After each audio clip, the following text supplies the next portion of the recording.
मेरा बचपन सदमे से भरपूर गुजरा। मेरी सौतेली माँ ने मेरी माँ से इंतकाम लेने के लिए मुझे अब्यूज किया, फिजिकली और मेंटली टॉर्चर किया।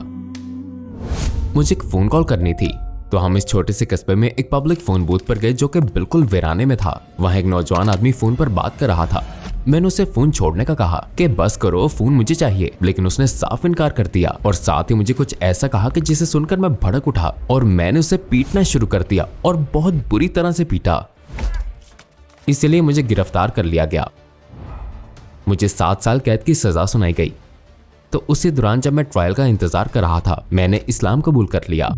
मैंने पूरे 3 साल और 9 महीने बैठकर इस्लाम का मुतालिया किया। रोजाना पूरा दिन मैंने बस सिर्फ यही किया।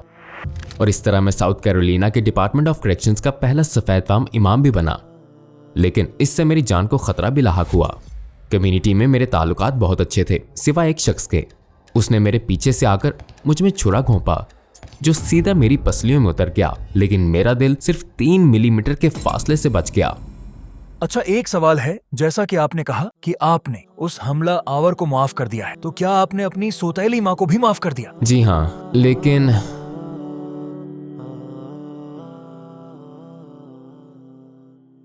अस्सलामु अलैकुम योशा एवंस भाई, हमारी दावत कबूल करने का बहुत वालेकुम शुक्रिया। अस्सलाम। आपकी यहाँ मौजूदगी हमारे लिए बासे इज्जत है। मैं इस सवाल से इब्तदा करूंगा कि योशा एवंस कौन है? क्या आप अपनी जिंदगी के बारे में हमें मुख्तसरन बताएंगे? योशा एवंस कौन है? मैंने इस सवाल कई दफा अपने आप से पूछा है। मैं ग्रीनविल साउथ कैरोलिना में पैदा हुआ और पला बड़ा। मेरी परवरिश बतौर ईसाई चर्च में हुई। मुझे यूथ मिनिस्टर यानी क्रिश्चियन मिनिस्टर बनने का शौक था। मैंने दूसरे मज़ाहिब भी तलाश किए, लेकिन कुछ ना पा सका और आखिरकार स्ट्रीट लाइफ पर आ गया। मैंने 18 साल की उम्र में इस्लाम कबूल किया था और उस वक्त से मेरा एक ही मकसद है कि जितना भी हो सके मैं लोगों की इस्लाम को समझने में मदद करूंगा।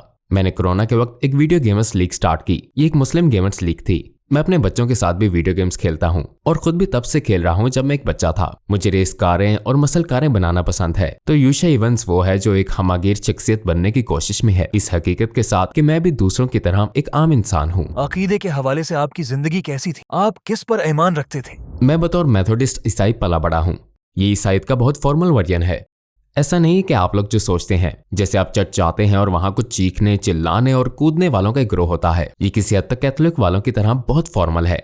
यही वो चीज थी जिसकी वजह से मैं क्रिश्चियन मिनिस्ट्रीज का हिस्सा बनना चाहता था। 16 साल की उम्र में मैं मजीद मजहबी हो गया। उम्र बढ़ने के साथ मेरा यकीन इसी पर था जो मुझे बताया गया, यानी मैं ट्रिनिटी पर यकीन रखता था। मुझे यकीन था कि बाइबल खुदा की बेऐब किताब है, मतलब खुदा का ये कलाम गलतियों से पाक है। ये ऐसे ही था जैसे मुसलमान कुरान पर ईमान रखते हैं। तो बढ़ती उम्र के साथ यही सब कुछ मेरे अकायद का मरकज था, लेकिन यही सब कुछ मुझे ईसाईयत से भी दूर ले जाने का बायस बना। क्योंकि जब मैंने बाइबल का मुतालिया शुरू किया तो महसूस किया कि ये सब वो नहीं है जो बाइबल हमें सिखाती है। बाइबल हमें ट्रिनिटी का सबक नहीं देती। जीसस ने ट्रिनिटी की तालीम कभी नहीं दी, और ये भी कि बाइबल कोई ऐबों से पाक किताब नहीं है। इस किताब में तो अच्छी खासी गलतियां हैं।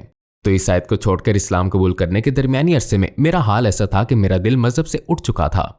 मुझे खुदा पर यकीन तो था, लेकिन मैं एग्नोस्टिक हो गया था। मैं एक एग्नोस्टिक डीइस्ट बन गया था, मतलब खुदा पर मेरा यकीन कभी मुतसलसल नहीं हुआ, क्योंकि मैं अपने आसपास माहौल पर गौर करता था। मेरे दादा ने हमेशा मुझे यही सिखाया था कि कोई भी पेंटिंग बगैर पेंटर के नहीं बनती, ठीक है ना। लिहाजा हर चीज की मौजूदगी किसी न किसी वजह से है। तो ये कि खुदा पर मेरा ईमान हमेशा से रहा, लेकिन मैं इस नतीजे पर पहुंचा कि खुदा ने दुनिया तो बनाई है, लेकिन उसे ऐसे ही छोड़ दिया। मतलब चीजें तो बनाई हैं, लेकिन उनका कोई मकसद नहीं है, बस ऐसे ही बनाकर छोड़ दिया है। बस बनाकर दुनिया में बेच दी हैं कि देखें अब क्या होता है। और मैं खुदा से किसी हद तक बेजार हो गया था। मेरा दिल उठ गया था, बिल्कुल ऐसे ही जैसे हम किसी की तलाश में हों लेकिन वो मिलना ना चाहता हो। तो इसीलिए मैं आवारागर्दी करने लगा। रैप म्यूजिक सुनता और हिप हॉप म्यूजिक भी सुनता, और मैंने एक रैप लाइफस्टाइल अपना लिया, हिप हॉप लाइफस्टाइल, जिसकी वजह से मुझे स्कूल में मुश्किल का सामना था। इसी अरसे में मैं गिरफ्तार भी हुआ।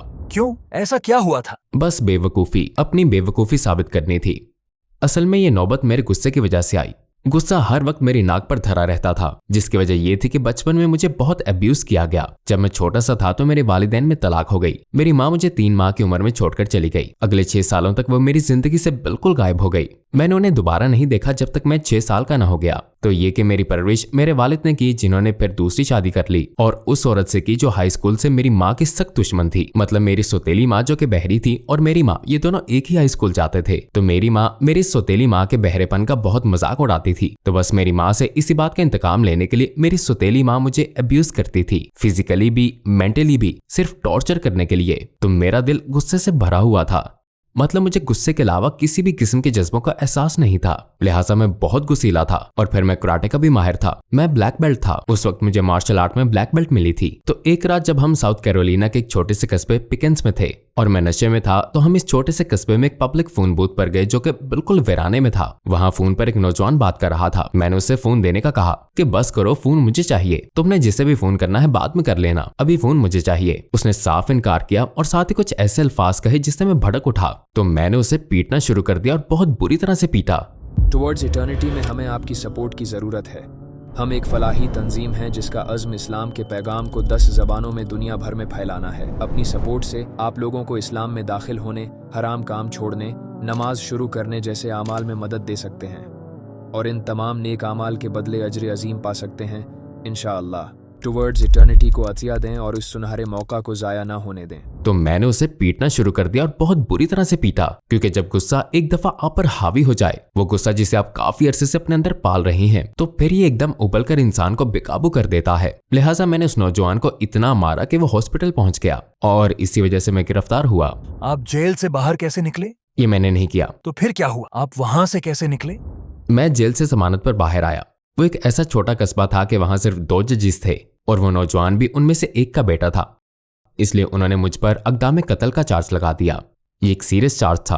उन्होंने मुझ पर अक़दाम कत्ल का चार्ज लगा दिया, इसलिए मुझे ट्रायल पर ले जाया जा रहा था, क्योंकि ये मुमकिन ही नहीं था कि मैं इक़दाम कत्ल का इल्जाम कबूल कर लूं। और मैं इसके लिए फरवरी 1999 में कोर्ट गया। अल्हम्दुलिल्लाह मेरी किस्मत अच्छी थी कि मेरी दादी ने मेरे लिए एक वकील किया और वो ये इल्जाम हटाने में कामयाब रहे। तो मतलब ये कि मुझे कुछ ज्यादा मुश्किल पेश नहीं आई, क्योंकि ये पहला वाकया था। लेकिन वो लोग इसको कत्ल साबित करने की कोशिश में थे, क्योंकि वो लड़का जज का बेटा था। बहरहाल उन्होंने इक़दाम कत्ल के चार्ज को हमले और शदीद मारपीट के जुर्म में बदल दिया और मुझे जेल में 7 साल कैद की सजा सुनाई। आपने अपने अकीदे पर कब सवाल उठाना शुरू किया?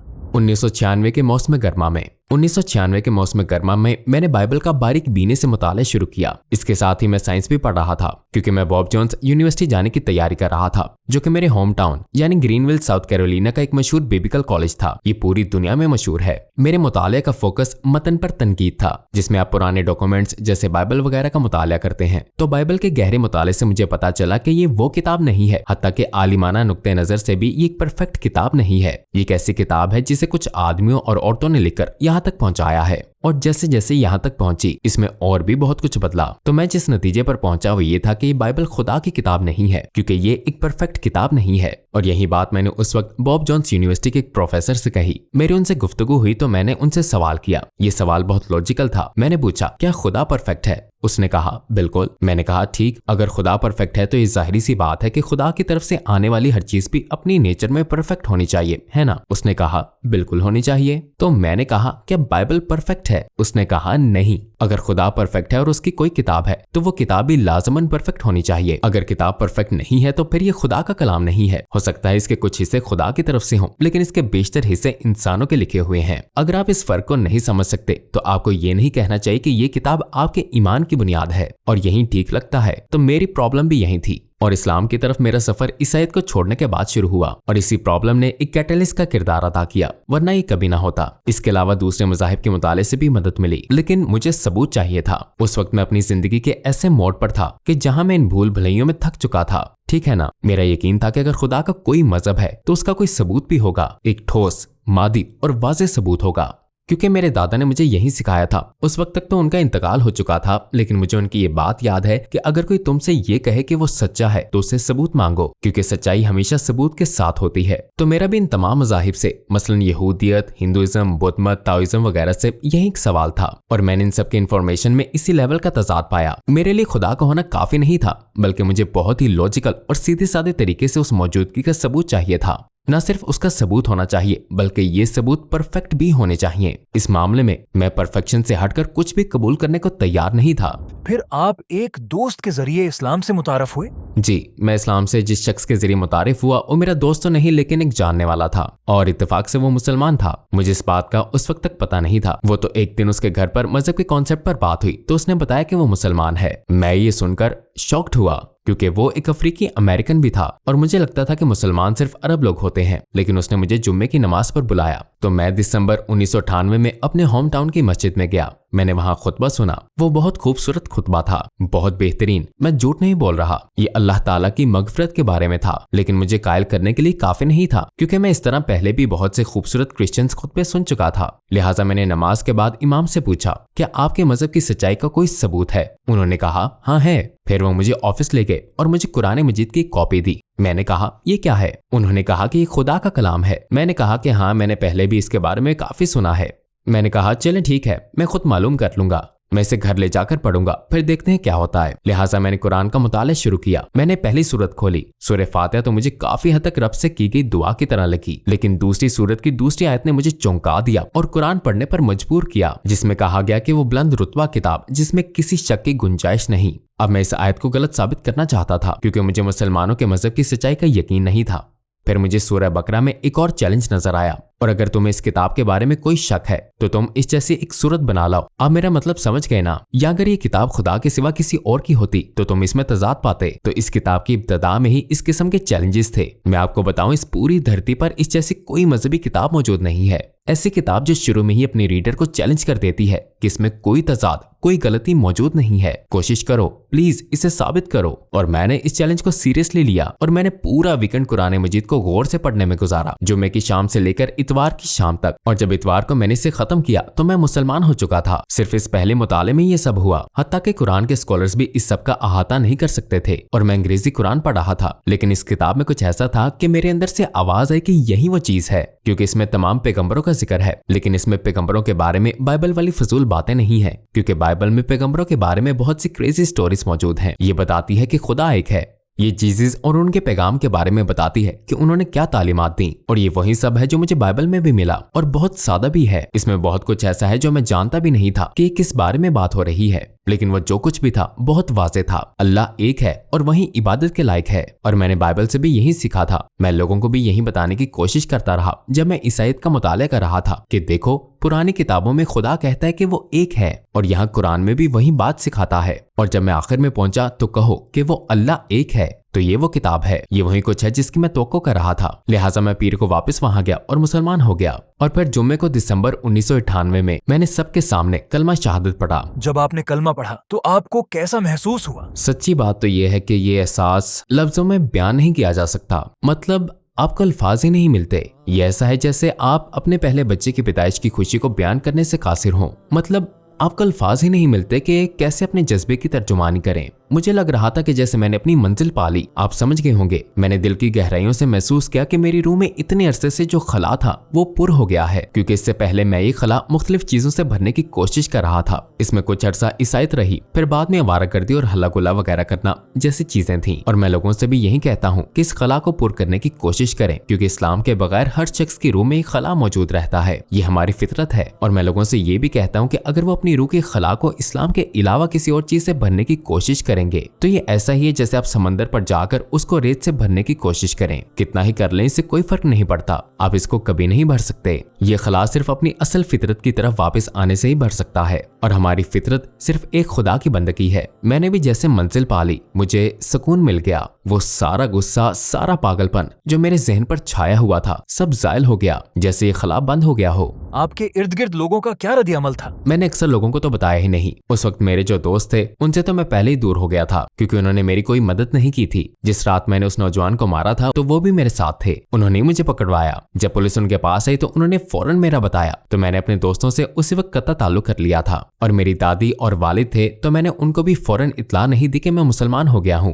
पहले मैंने अपनी जिंदगी को बेहतर बनाने की कोशिश की, और जब 1 महीने बाद मेरी दादी ने मुझे देखा तो उन्होंने मुझ में वाज़ेह तब्दीली महसूस की। आप समझ रहे हैं ना, जैसे आप वो नहीं रहते। मैं पहले से ज्यादा अच्छा और बाइखलाक हो गया था, दूसरों की ज्यादा से ज्यादा मदद करता और सही काम करने की कोशिश करता। तो उन्होंने महसूस किया कि आखिर कुछ तो बदला है। और फिर उस वक्त तक मैंने उन्हें बताया कि मैं मुसलमान हो गया हूँ। उन्होंने कहा कि मैं ये सब तो नहीं मानती, लेकिन अगर ये सब तुम्हें इस तरह बदल रहा है तो फिर इसी पर कायम रहो। और मेरे वालिद ने तो कह दिया था कि अब तुम बालिग हो, तुम अपने फैसले खुद कर सकते हो और अब उन्हीं के साथ जीना है। मुझे मुसलमान हुए 25 साल हो गए हैं, लेकिन मैं आज भी अपने वालिद से बात करता हूँ। मैं 25 साल से उन्हें भी दावत दे रहा रहा हूँ, लेकिन उन्होंने इस्लाम कबूल नहीं किया। अल्लाह ताला उन्हें हिदायत नसीब करे। इतना मैं कह सकता हूँ कि वो मेरे मुसलमान होने पर बहुत खुश हैं, क्योंकि उनके ख्याल में उसी वजह से मुझ में इतनी बेहतरी आई है कि वो सोच भी नहीं सकते थे। और वो लोगों को बड़े फख्र से बताते हैं कि मेरा बेटा मुसलमान है और वो लोगों की मदद करने के लिए दुनिया भर में घूमता है। वो चैरिटी करता है, रेफ्यूजी कैंप्स में जाता है। और जब भी मैंने अपने होम टाउन में लेक्चर्स दिए, जो कि 2 दफा हुआ,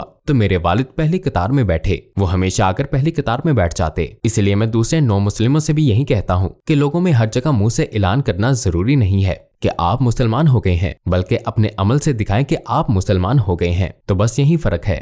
क्या आपके साथ कोई ऐसा गैर मामूली वाकया हुआ है जिससे आपको अंदाजा हुआ कि अल्लाह के साथ आपका एक खास कनेक्शन है? जब मैं जेल से बाहर आया तो मुआहदा ये हुआ था कि मैं जॉब करूंगा, और अगर मेरी किसी हरकत की वजह से मुझे जॉब से निकाला गया तो ये मेरी प्रोबेशन के मुआहदे की खिलाफ वर्जी होगी और मुझे फिर से 2 साल के लिए जेल भेज दिया जाएगा। लिहाजा जब मैं जेल से बाहर आया तो मुझे कंस्ट्रक्शन कंपनी में जॉब मिल गई। जब पहला जुम्मा आया तो मैंने अपने बॉस से कहा कि जब सब लोग लंच करेंगे, जैसा कि हमारी 1 घंटा लंच ब्रेक भी होती थी, तो मैंने कहा कि मैं लंच के बजाय जुम्मे की नमाज के लिए जाऊंगा। वो जगह रोड से 3 मील की दूरी पर थी। उनको पहले से इल्म था कि अब मैं मुसलमान हूँ। उन्होंने मुझे जॉब साइट पर नमाज पढ़ते भी देखा था, तो मैंने कहा कि मैं जुम्मे की नमाज पढ़ने जाऊंगा। उसने कहा कि तुम्हें काम की जगह छोड़कर जाने की इजाजत नहीं है, जिस पर मैंने जवाब दिया कि मैं इजाजत नहीं मांग रहा, मैं आपको बता रहा हूँ कि मैं जाऊंगा। तो इस पर उसने कहा कि अगर तुम काम की जगह छोड़ोगे तो फिर तुम नौकरी से फारिग हो, यानी तुम अपनी जॉब छोड़ रहे हो। तो उस वक्त मेरे पास एक चॉइस ये थी कि मैं जॉब पर रहूं और अल्लाह ताला के अहकाम की खिलाफ वर्जी करूं, या फिर जुम्मे के लिए चला जाऊं। और पता है मैंने क्या किया? मैंने जेल में 4 साल अपना दीन सीखकर गुजारे ताकि सही काम करूं, इसलिए मैं वही करूंगा जो सही है। फिर मैंने कहा कि ठीक है, आप अपनी जॉब रखें, मैं तो चला। लिहाजा मैं जुम्मा पढ़ने चला गया और नमाज के दौरान मैंने बहुत ज्यादा दुआ मांगी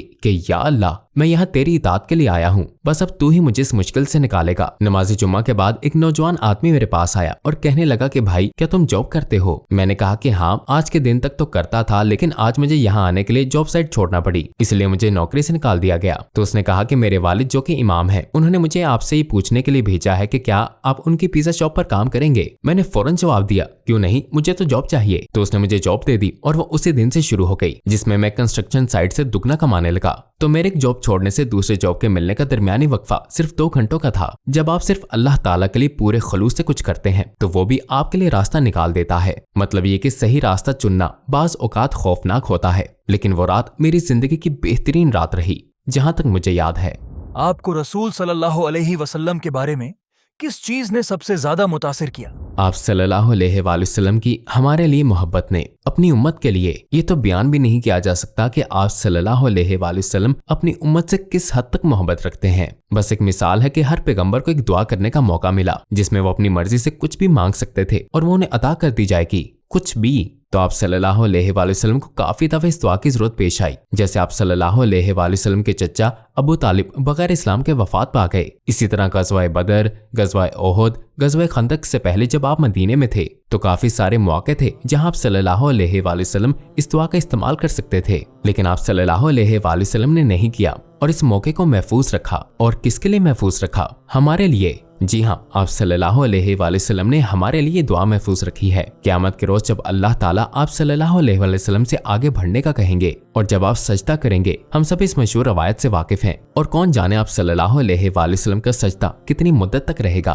फिर अल्लाह ताला आप सल्लल्लाहु अलैहि वसल्लम से उठने का कहेंगे और इसी दुआ के तहत कुछ भी मांगने का कहेंगे, क्योंकि आप सल्लल्लाहु अलैहि वसल्लम ने वो दुआ उसी मौके के लिए महफूज कर रखी है और अल्लाह ताला भी जानता है कि आपने ये दुआ इस मौके के लिए रखी है, तो अब मांगे जो मांगना है। यूं तो आप सल्लल्लाहु अलैहि वसल्लम बहुत सी चीजें मांग सकते हैं, लेकिन आप सल्लल्लाहु अलैहि वसल्लम क्या मांगेंगे? आप सल्लल्लाहु अलैहि वसल्लम हमारे लिए दुआ मांगेंगे, तो ये है वो चीज, अपनी उम्मत के लिए इस हद तक फिक्रमंद होना। हम सब के लिए, सिर्फ सहाबा के लिए नहीं, मतलब हर एक के लिए। आप सल्लल्लाहु अलैहि वसल्लम हमसे इतनी मोहब्बत रखते हैं कि अपनी सारी जिंदगी हर किस्म की मुश्किलात बर्दाश्त की, लेकिन कभी इस दुआ का फायदा नहीं उठाया, क्योंकि आप सल्लल्लाहु अलैहि वसल्लम जानते थे कि एक दिन हम इस दुआ के मोहताज होंगे। बहुत से लोग ऐसे हैं जो इस्लाम पर गौर तो करते हैं, लेकिन उनके कुछ कंसर्न्स होते हैं। उन्हें तशवीश होती है कि क्या इस्लाम के लिए हमें अपना कल्चर छोड़ना पड़ेगा, अरबों की तरह पहनना ओढ़ना होगा, क्या दाढ़ी रखना जरूरी है, या क्या मैं भी अपने कल्चर को छोड़े बगैर एक अमरीकी मुसलमान बन सकता हूँ? आपको मुसलमान बनने के लिए अपनी कल्चरल पहचान खत्म करने की जरूरत नहीं है, बस कुछ चीजों को छोड़ना होगा, वो चीजें जो इस्लाम के खिलाफ हैं। जैसे कि मैंने अपनी अमरीकी पहचान वैसी ही रखी है, तो ये गलत बात नहीं है। पैंट, शर्ट, सूट, टाई वगैरह पहनना गलत नहीं है, तो मैंने कुछ गलत नहीं किया। आप अपनी पहचान बरकरार रख सकते हैं। मसलन अगर आप अफ्रीका जाएं तो वहां आप अफ्रीकी मुसलमानों का कल्चर देखते हैं, वो कितना मुख्तलिफ है। इसी तरह जब आप साउथ ईस्ट एशिया जाते हैं, जैसे इंडोनेशिया, सिंगापुर, मलेशिया, तो उनका अपना कल्चर है, लेकिन इस्लाम ने इसको मजीद बेहतर कर दिया है। तो आपको कोई अरबी या पाकिस्तानी बनने की जरूरत नहीं है, आप जैसा चाहते हैं वैसे रह सकते हैं। कुछ ईसाई ऐसे हैं जो कहते हैं कि वो इबादत के दौरान कोई रूहानियत और खुदा से एक खास कनेक्शन महसूस करते हैं, इसलिए उन्हें किसी दूसरी नई चीज की जरूरत नहीं है। ऐसे लोगों के लिए आप क्या कहना चाहेंगे? रूहानियत धोखा दे सकती है, क्योंकि रूहानियत सिर्फ एक एहसास है जिसके पीछे सब ईसाई लगे हुए हैं। वो इसी रूहानियत को बढ़ाने में लगे हुए हैं, और ये सब ज्यादा देर तक बरकरार नहीं रहता। ये किसी कनेक्शन का सबूत नहीं है, क्योंकि बहुत से लोग मुख्तलिफ तरीकों से इस एहसास को पा सकते हैं। यूं तो हिंदुओं को भी यही महसूस होता है, जादू टोने करने वालों पर भी ये कैफियत आती है, ऐसा तो नशा करने वालों को भी महसूस होता है, एक शराबी को भी ये महसूस होता है, और वे इस बुलंदी के पीछे भाग रहे हैं। इस्लाम में हम सिर्फ बुलंदी के पीछे नहीं भागते, इसमें एक कैफियत ऊपर नीचे होती रहती है। जैसे कुछ औकात में आप पर ज्यादा रूहानियत तारी हो जाती है और कभी कम हो जाती है। इस बारे में नबी करीम सल्लल्लाहु अलैहि वसल्लम ने भी फरमाया कि ईमान घटता और बढ़ता रहता है। हम जो तलाश कर रहे हैं वो खुदा के साथ मुस्तहकम ताल्लुक है, जैसा कि वो चाहता है कि उसकी इबादत की जाए। और मेरा खुदा से कौन सा कनेक्शन दुरुस्त है, इसका फैसला मैं नहीं करूंगा कि अच्छा मुझे ये सही लग रहा है तो यही सही है। ये इस तरह नहीं होता है। ये टर्म्स हम डिक्टेट नहीं करते, खुदा टर्म्स डिक्टेट करता है और हम इसको फॉलो करते हैं। तो हमें उसकी इबादत उसी तरह से करनी चाहिए जैसे वो चाहता है, उस तरह से नहीं कि जैसे हम चाहते हैं। शायद ईसाइयों का आपसे ये सवाल हो कि आपने जीसस की टीम क्यों छोड़ी? मैंने बिल्कुल नहीं छोड़ी, बल्कि अब मैं ज्यादा सही तरीके से जीसस को फॉलो कर रहा हूँ। मैंने जीसस को नहीं छोड़ा, बल्कि मैंने उसे पा लिया है। मैंने पॉल को छोड़ा है। मैंने पॉल को छोड़कर जीसस को फॉलो करना शुरू कर दिया है, क्योंकि क्रिश्चियन का लफ्ज ही क्राइस्ट से निकला है और क्राइस्ट एक खुदा के सच्चे इबादत गुजार थे, और मैं भी अब यही हूँ। अच्छा, एक सवाल है। आपने कहा कि आपने उसे माफ कर दिया जिसने आप पर हमला किया था। क्या आपने अपनी सौतेली माँ को भी माफ कर दिया है? जी हाँ, लेकिन मैंने उन्हें उनके लिए माफ नहीं किया। असल में मैंने उन्हें एक खत लिखा, क्योंकि उन्होंने मेरे साथ की गई ज्यादतियों का कभी इतराफ नहीं किया और बिल्कुल अनजान बन गई, जैसे ऐसा कुछ हुआ ही नहीं, बस सिर्फ एक बच्चे की गलत फहमी है। तो मैंने उनको माफ करने के लिए खत लिखा, लेकिन मैंने उनको बताया कि मैं उनको उनके लिए माफ नहीं कर रहा, मैं उनको अपने लिए माफ कर रहा हूँ, क्योंकि उनको कोई हक नहीं था कि वो मुझ पर मजीद इस तरह से असरअंदाज हों। मुझे महसूस हुआ कि अब वो मुझे अब्यूज नहीं कर रही थी, बल्कि जो गुस्सा मैं उनके खिलाफ अपने अंदर पाल रहा था, इसकी वजह से मैं खुद ज्यादा अपने आप को अब्यूज कर रहा था। और ज्यादातर ऐसा ही होता है। दरअसल मैं रोजाना काउंसलिंग और कोचिंग करता हूँ, और यहाँ आने से पहले मेरा एक सेशन था, और ये ड्रामा विक्टिम्स के बारे में था जिन्हें कभी अब्यूज किया गया या इसी टाइप का मसला हुआ। मैंने उन्हें एक्सप्लेन किया कि आपने अपनी जात के लिए माफ करना है ताकि आप आगे बढ़ सकें, क्योंकि मेरे ख्याल से उन्हें कोई हक नहीं कि वो अब भी मेरी जिंदगी पर इसी तरह असरअंदाज हों। मैं मजीद नहीं सह सकता। अब मैं उन्हें इल्जाम नहीं दे सकता। अगर मैं अब भी वही कुछ महसूस कर रहा हूँ जो मैंने अपने बचपन में सहा, तो अब मैं उन्हें इल्जाम नहीं दे सकता। अब ये खत्म होना चाहिए। अब ये 30 साल पुरानी बात है। अब तो मैं खुद अपने आप को टॉर्चर कर रहा हूँ, लिहाजा मुझे ये सब छोड़ देना चाहिए। तो इसलिए मैंने उन्हें माफ कर दिया, लेकिन अपने लिए माफ किया। हम अल्लाह के लिए भी माफ करते हैं, बुनियादी वजह भी यही होती है, लेकिन मैंने उन्हें अपने लिए माफ किया क्योंकि मुझे भी हीलिंग की जरूरत थी। आखिरी सवाल, अगर आपको एक चांस मिले तो आप दुनिया के तमाम गैर मुस्लिमों से क्या कहना चाहेंगे? मैं उनसे कहना चाहूंगा कि अपनी रूह को तलाश करें और महसूस करें कि हर चीज का एक मकसद है। इस दुनिया में कुछ भी बेमकसद नहीं है, इसमें आप भी शामिल हैं। आप यहाँ हैं तो आपकी मौजूदगी किसी वजह और किसी मकसद से है, तो इस मकसद को डिस्कवर करें। आपको अपने मकसद का पता होना चाहिए, और वो मकसद उस खुदा की इबादत है जिसने आपको पैदा किया। इसलिए आपको उस पर बहुत ज्यादा रिसर्च करनी चाहिए, और इस बात को यकीनी बनाएं कि आप जिस चीज पर ईमान रखते हैं वो किसी ठोस वजह से है, इस वजह से नहीं कि आपके पेरेंट्स ने आपको ये सिखाया या आपका कल्चर है जिसमें आप पले बड़े हैं। आपके ईमान का सिस्टम, ईमान का बुनियादी सिस्टम एक डिसाइडिंग फैक्टर होना चाहिए जिसका इंतखाब आपको हकीकत पर मबनी इंफॉर्मेशन के तहत करना चाहिए।